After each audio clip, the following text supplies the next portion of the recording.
अस्सलाम वालेकुम। आज का हमारा टॉपिक है फ्यूचर परफेक्ट टेंस, जिसकी डेफिनेशन है कि जो हम अपने मुस्तकबिल में काम कर चुके होंगे तो उसके लिए हम यूज़ करते हैं द फ्यूचर परफेक्ट टेंस को। और हम ज़्यादातर यूज़ करते हैं प्रेजेंट परफेक्ट टेंस, तो उसमें हम क्या कहते हैं कि मैं काम कर चुका हूँ। और अब हम यूज़ करेंगे फ्यूचर परफेक्ट टेंस, तो मैं काम कर चुका हूँगा। पहचान होगी, चुका होगा, चुकी होगी या चुके होंगे। तो फिर हम स्टार्ट करते हैं द फ्यूचर परफेक्ट टेंस। बताने का मकसद सिर्फ यही है कि पहले हम कर रहे थे फ्यूचर कंटिन्यूस टेंस, उसमें ये हमारे पास जुमला था कि मैं काम कर रहा हूँगा। और अगर अब हम करते हैं फ्यूचर परफेक्ट टेंस, तो उसमें हम लोग ये कहेंगे कि मैं काम कर चुका हूँगा, कि मुस्तकबिल में मैं ये काम कर चुका हूँगा। तो हम फिर स्टार्ट करते हैं इस जुमले को। पहचान भी हम लोगों ने कर ली है, अपना जो स्ट्रक्चर है या फार्मूला कहने वो स्टार्ट करते हैं हम। इसका स्ट्रक्चर जो है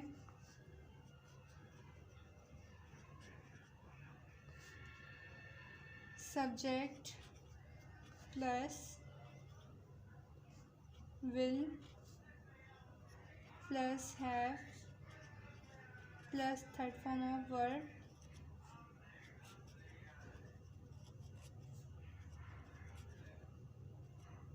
और प्लस ऑब्जेक्ट। ये तो हो गया। अगर आपने मेरी पहली वाली वीडियोस भी देखी होंगी ना, जो मैं पहले बता चुकी हूँ, तो हमारे ये आज 7वां लेसन है। और मैंने पहले जो करवाया था द फ्यूचर इंडेफिनिट टेंस, वहाँ मैंने क्या किया था कि आई और वी के साथ शैल यूज़ किया था मैंने। लेकिन जब मैंने फ्यूचर कंटिन्यूस टेंस करवाया और जब मैं फ्यूचर परफेक्ट टेंस करवा रही हूँ, तो वहाँ से मैं विल यूज़ कर रही हूँ। बताने का मकसद से यही है कि आप मतलब कि आई और वी के साथ शैल भी यूज़ कर सकते हैं, वो भी सेंटेंस सही है। अगर आप विल यूज़ करते हैं तो ये भी सही है। तो फिर हम अपना जुमला स्टार्ट करते हैं। जुमला बताने से पहले मैं ये बता देती हूँ आपको कि अगर हम इनकारिया जुमला यूज़ करते हैं यानी कि नेगेटिव, तो उसके लिए होगा subject plus will plus not plus have plus verb की थर्ड फॉर्म और प्लस ऑब्जेक्ट। ये हो गया हमारा नेगेटिव जुमले का स्ट्रक्चर।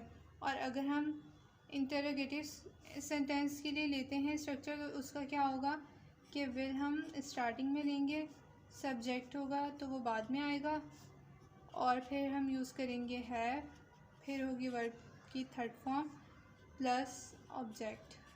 ठीक, ये हो गया हमारा स्ट्रक्चर कंप्लीट, सिंपल टेंस का भी और नेगेटिव का भी और इंटरोगेटिव का भी। अब हम कोई आसान सा जुमला ले लेते हैं कि पढ़ने में और आसानी हो जाए हमें। तो पहला जुमला हम क्या लें, मैं किताब ख़त्म कर चुकी होंगी। देखिए वही वाली बात आ गई ना कि चुका होगा, चुकी होगी, चुके होंगे, कर चुकी होंगी। तो यहाँ पर हम ये यूज़ कर रहे हैं, हमने जुमला अपना ये लिया है कि मैं किताब ख़त्म कर चुकी होंगी। तो इसका इंग्लिश सेंटेंस हम ये लेंगे, आई विल हैव कंप्लीटेड। तो क्या बात हो रही है थर्ड फॉर्म की ना, हमारा फर्स्ट फॉर्म क्या है कंप्लीट, और अगर हम थर्ड फॉर्म की बात करें तो ये होगा कंप्लीटेड, ईडी साथ लग जाएगा। I will have completed the book, book हमारे पास ऑब्जेक्ट है, तो ये हमारा सेंटेंस हो गया कंप्लीट। और अब हम इसी का ही नेगेटिव जुमला बनाते हैं, मैं किताब ख़त्म नहीं कर चुकी होंगी। तो इसका क्या सेकंड सेंटेंस हमारा होगा नेगेटिव का, आई will not have completed the book। तो नेगेटिव जुमला भी हमने बना लिया। बस आप इस पे गौर कीजिए कि जो मैं बता चुकी हूँ आपको यहाँ फॉर्मूला में भी कि विल और हैव के दरमियान में नॉट लगेगा, तो इस चीज़ का बस ख्याल रखिएगा और हमारा सेंटेंस कंप्लीट हो जाएगा।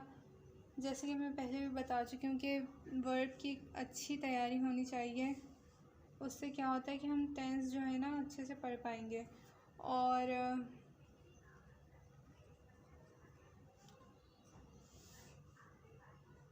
अगर अब हम इसका इंटरोगेटिव जुमला बनाएंगे कि क्या मैं किताब ख़त्म कर चुकी होंगी, तो इसके लिए हम क्या यूज़ करेंगे, विल पहले आएगा, आई बाद में, will I have completed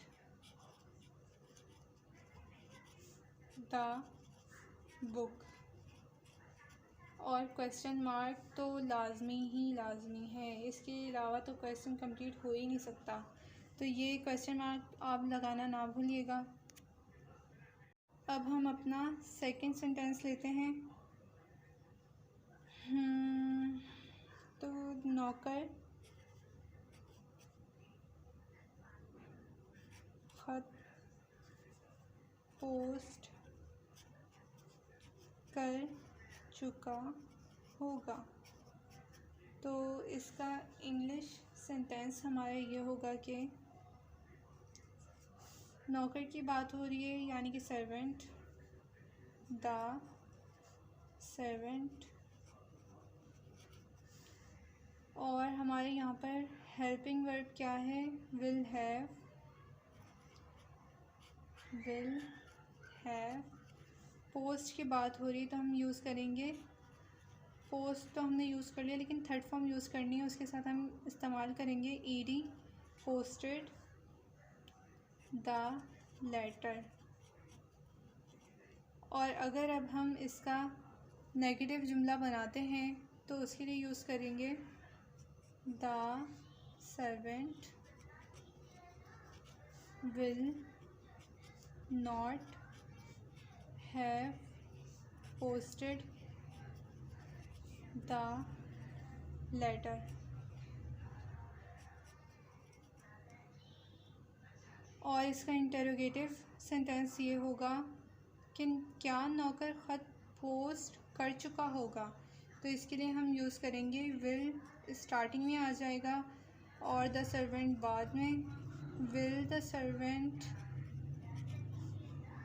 have posted the letter और क्वेश्चन मार्क। ये हो गया हमारा इंटरोगेटिव जुमला कंप्लीट। अब हम करेंगे थर्ड अपना सेंटेंस। मैं ये साथ साथ इसलिए करवा रही हूँ आपको कि सिंपल सेंटेंस और नेगेटिव सेंटेंस और इंटरोगेटिव सेंटेंस कि आपको मतलब कि समझने में आसानी हो जाए।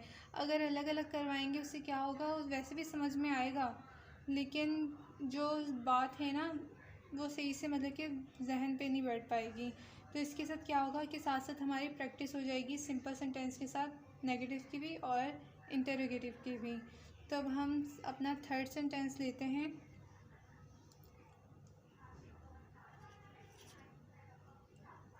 वो स्कूल जा चुका होगा। ये हमने अपना थर्ड सेंटेंस ले लिया है, वो स्कूल जा चुका होगा। तो इसके लिए अब हम इसका इंग्लिश सेंटेंस बनाएंगे।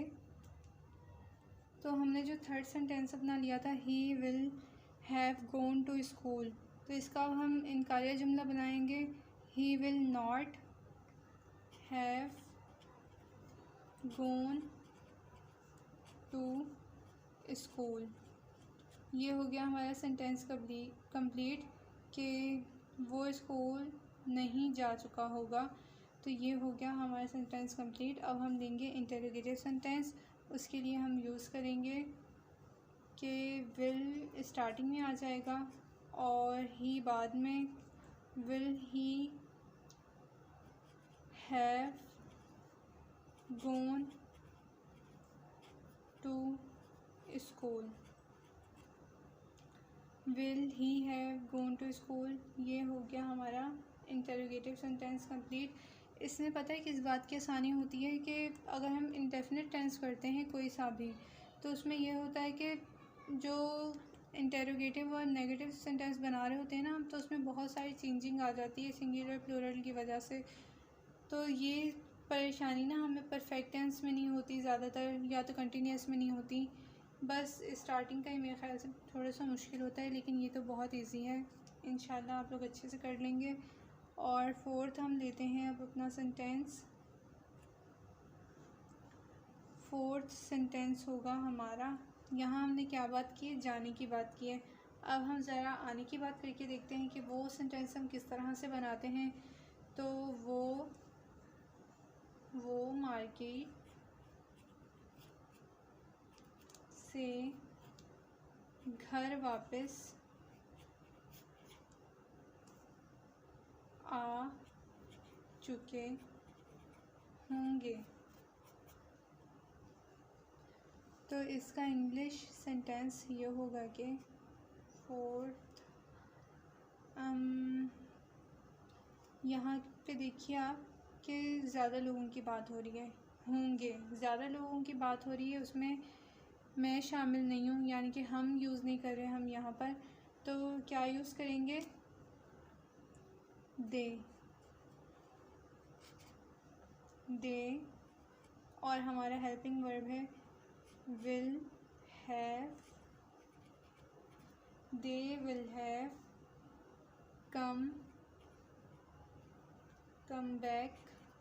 आने की बात हो रही ना, आ चुके होंगे, तो हमारा हेल्पिंग वर्ब ही यही है। और थर्ड फॉर्म कम ही होती है third form.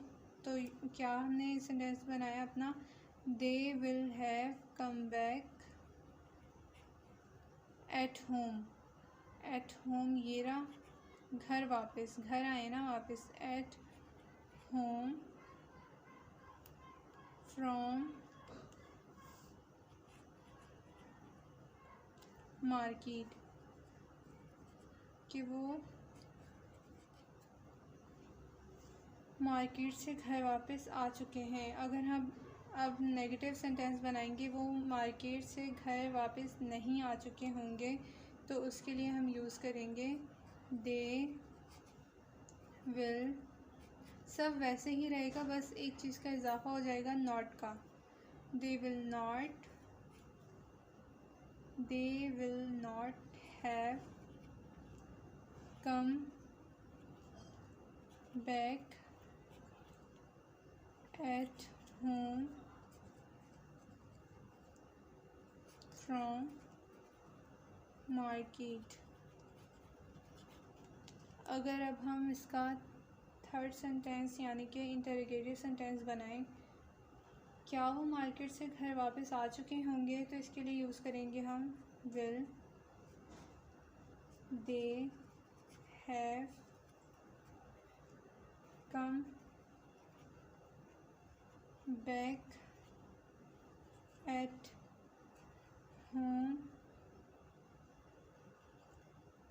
At home from market. ये हो गया हमारा इंटरोगेटिव सेंटेंस कंप्लीट। इंशाल्लाह आपको इन सेंटेंस से भी बहुत अच्छे से समझ में आया होगा। और अब हम लास्ट में एक अपना 5वां जुमला ले लेते हैं कि वो पिज़्ज़ा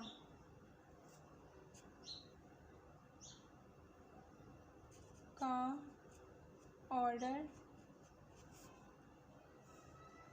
दे चुकी होगी।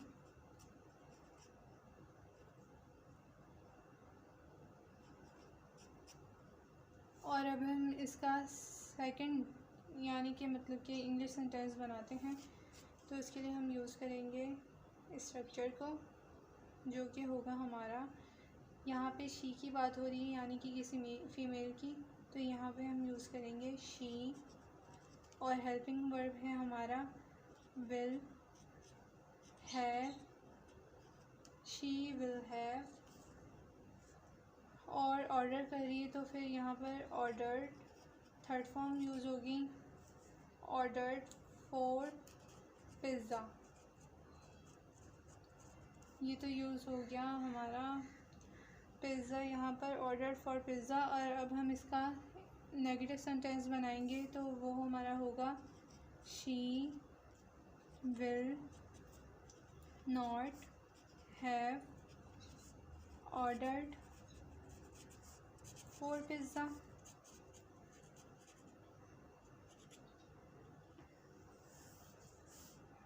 और इंटेरोगेटिव सेंटेंस होगा तो विल पहले आ जाएगा, विल पहले और